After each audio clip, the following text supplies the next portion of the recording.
There were once upon a time an old peasant and his wife, and they had 3 sons. 2 of them were clever young men who could borrow money without being cheated. But the third was the fool of the world. He was as simple as a child, simpler than some children, and he never did anyone a harm in his life. Well, it always happens like that. The father and mother thought a lot of the 2 smart young men, but the fool of the world was lucky if he got enough to eat because they always forgot him, unless they happened to be looking at him, and sometimes even then. But however it was with his father and mother, this is a story that shows that God loves simple folk and turns things to their advantage in the end. For it happened that the Tsar of that country sent out messengers along the high roads and the rivers, even to huts in the forest like ours, to say that he would give his daughter, the princess, in marriage to anyone who could bring him a flying ship, a ship with wings that should sail this way and that through the blue sky, like a ship sailing ling on the sea. "This is a chance for us," said the 2 clever brothers. And that same day they set off together to see if one of them could not build the flying ship and marry the Tsar's daughter, and so be a great man indeed. And their father blessed them and gave them finer clothes than ever he wore himself. And their mother made them up hampers of food for the road, soft white rolls and several kinds of cooked meats and bottles of corn brandy. She went with them as far as the high road and waved her hand to them till they were out of sight. And so the 2 clever brothers set merrily off on their adventure. To see what could be done with their cleverness, and what happened to them I do not know, for they were never heard of again. The fool of the world saw them set off, with their fine parcels of food and their fine clothes and their bottles of corn brandy. "I'd like to go too," says he, "and eat good meat with soft white rolls, and drink corn brandy and marry the Tsar's daughter." "Stupid fellow," says his mother. "What's the good of your going? Why, if you were to stir from the house, you would walk into the arms of a bear. And if not that, then the wolves would eat you before you had finished staring at them." But the fool of the world would not be held back by words. "I am going," he says. "I am going. I am going. I am going." He went on saying this over and over again, till the old woman, his mother, saw there was nothing to be done, and was glad to get him out of the house so as to be quit of the sound of his voice. So she put some food in a bag for him to eat, by the way. She put in the bag some crusts of dry black bread and a flask of water. She did not even bother to go as far as the footpath to see him on his way.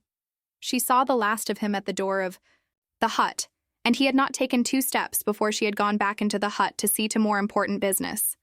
No matter, the fool of the world set off with his bag over his shoulder, singing as he went, for he was off to seek his fortune and marry the Tsar's daughter. He was sorry his mother had not given him any corn brandy, but he sang merrily for all that. He would have liked white rolls instead of the dry black crusts, but after all, the main thing on a journey is to have something to eat. So he trudged merrily along the road and sang because the trees were green and there was a blue sky overhead. He had not gone very far when he met an ancient old man with a bent back and a long beard and eyes hidden under his bushy eyebrows.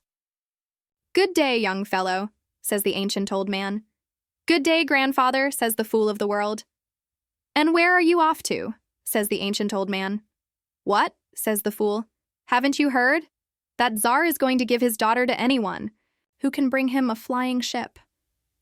"And you can really make a flying ship," says the ancient old man. "No, I do not know how." "Then what are you going to do?" "God knows," says the fool of the world. "Well," says the ancient, "if things are like that, sit. You down here. We will rest together and have a bite of food.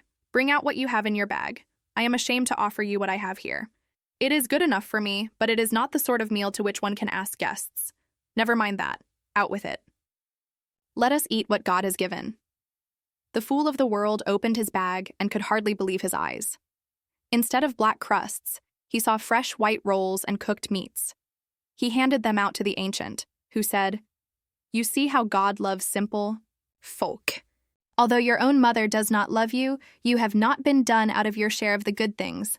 Let's have a sip at the corn brandy." The fool of the world opened his flask, and instead of water there came out corn brandy, and that of the best. So the fool and the ancient made merry eating and drinking. And when they had done and sung a song or two together, the ancient says to the fool, Listen to me. Off with you into the forest. Go up to the first big tree you see. Make the sacred sign of the cross 3 times before it. Strike it a blow with your little hatchet. Fall backwards on the ground and lie there full length on your back until somebody wakes you up. Then you will find the ship made all ready to fly. Sit you down in it and fly off whether you want to go. But be sure on the way to give a lift to everyone you meet.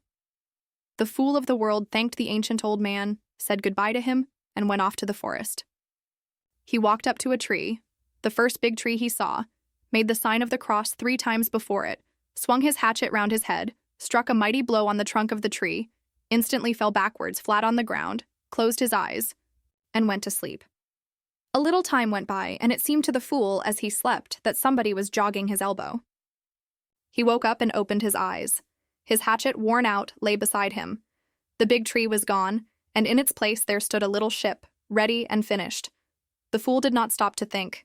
He jumped into the ship, seized the tiller, and sat down. Instantly the ship leapt up into the air and sailed away over the tops of the trees. The little ship answered the tiller as readily as if she were sailing in water, and the fool steered for the high road and sailed along above it, for he was afraid of losing his way if he tried to steer a course across the open country. He flew on and looked down and saw a man lying in the road below him with his ear on the damp ground. "Good day to you, uncle," cried the fool. "Good day to you, sky fellow," cried the man. "What are you doing down there?" says the fool. "I am listening to all that is being done in the world. Take your place in the ship with me." The man was willing enough and sat down in the ship with the fool. And they flew on together singing songs.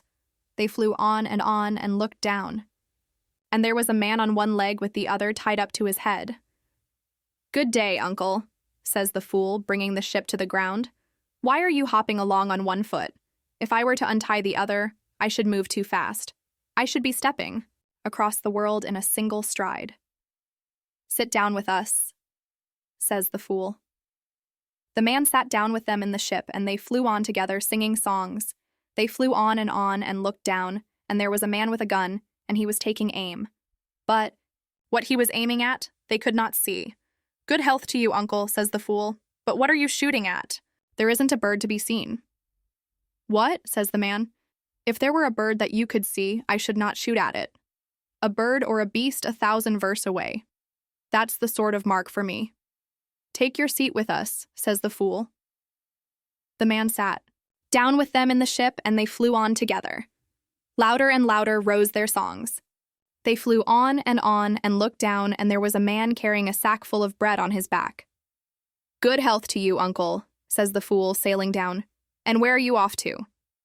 "I am going to get bread for my dinner, but you've got a full sack on your back. That little scrap. Why, that's not enough for a single mouthful." "Take your seat with us," says the fool. The eater sat down with them in the ship, and they flew on together, singing louder than ever. They flew on and looked down, and there was a man walking round and round a lake. "Good health to you, uncle," says the fool. "What are you looking for? I want a drink, and I can't find any water, but there's a whole lake in front of your eyes. Why can't you take a drink from that little drop?" says the man. "Why? There's not enough water there to wet the back of my throat if I were to drink it at one gulp." "Take your seat with us," says the fool. The drinker sat down with them. And again they flew on singing in chorus. They flew on and looked down. And there was a man walking towards the forest, with a of wood on his shoulders. "Good day to you, uncle," says the fool. "Why are you taking wood to the forest?" "This isn't simple wood," says the man. "What is it then?" says the fool. "If it is scattered about, a whole army of soldiers leaps up out of the ground." "There's a place for you with us," says the fool. The man sat down with them, and the ship rose up into the air and flew on carrying its singing crew. They flew on and looked down, and there was a man carrying a sack of straw. "Good health to you, uncle," says the fool. "And where are you taking your straw?" "To the village." "Why are they short of straw in your village?" "No, but this is such straw that if you scatter it abroad in the very hottest of the summer, instantly the weather turns cold, and there is snow and frost." "There's a place here for you too," says the fool. "Very kind of you," says the man, and steps in and sits down, and away they all sailed together, singing like to burst their lungs. They did not meet anyone else, and presently came flying up to the palace of the Tsar. They flew down and cast anchor in the courtyard. Just then the Tsar was eating his dinner. He heard their loud singing and looked out of the window and saw the ship come sailing down into his courtyard. He sent his servant out to ask who was the great prince who had brought him the flying ship and had come sailing down with such a merry noise of singing. The servant came up to the ship and saw the fool of the world and his companions sitting there cracking jokes. He saw they were all mujiks, simple peasants sitting in the ship. So he did not stop to ask questions, but came back quietly and told the Tsar that there were no gentlemen in the ship at all, but only a lot of dirty peasants. Now the Tsar was not at all pleased with the idea of giving his only daughter in marriage to a simple peasant, and he began to think how he could get out of his bargain. Thinks he to himself, I'll set them such tasks that they will not be able to perform, and they'll be glad to get off with their lives, and I shall get the ship for nothing.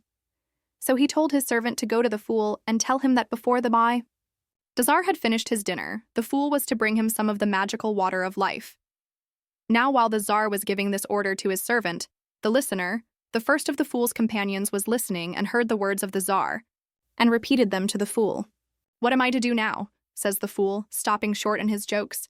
In a year, in a whole century, I never could find that water, and he wants it before he has finished his dinner. Don't you worry about that, says the swift-goer. I'll deal with that. For you. The servant came and announced the Tsar's command. Tell him he shall have it, says the fool. His companion, the swift-goer, untied his foot from beside his head, put it to the ground, wriggled it little to get the stiffness out of it, ran off, and was out of sight almost before he had stepped from the ship, quicker than I can tell at you. In words, he had come to the water of life and put some of it in a bottle. I shall have plenty of time to get back, thinks he, and down he sits under a windmill and goes off to sleep. The royal dinner was coming to an end, and there wasn't a sign of him. There were no songs and no jokes in the flying ship. Everybody was watching for the swift-goer, and thinking he would not be in time, the listener jumped out and laid his right ear to the damp ground, listened a moment and said, What a fellow! He has gone to sleep under the windmill. I can hear him snoring, and there is a fly buzzing with its wings, perched on the windmill, close above his head. This is my affair, says the far shooter. And he picked up his gun from between his knees, aimed at the fly on the windmill, and woke the swift-goer with the thud of the bullet on the wood of the mill close by his head. The swift-goer leapt up and ran, and in less than a second had brought the magic water of life and given it to the fool. The fool gave it to the servant who took it to the Tsar.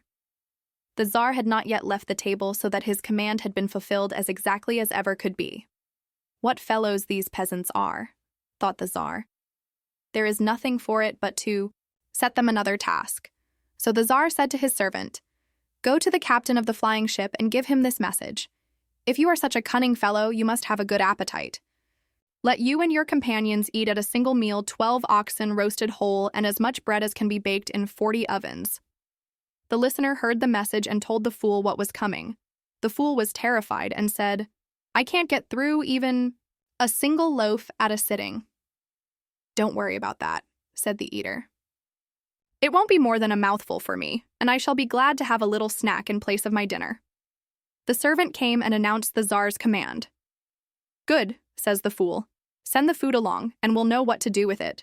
So they brought 12 oxen roasted whole and as much bread as could be baked in 40 ovens, and the companions had scarcely sat down to the meal before the eater had finished the lot. Why? Said the eater. What a little? They might have given us a decent meal while they were about it. The Tsar told his servant to tell the fool that he and his companions were to drink 40 barrels of wine with 40 bucketfuls in every barrel. The listener told the fool what message was coming. Why, says the fool, I never in my life drank more than 1 bucket at a time. Don't worry, says the drinker.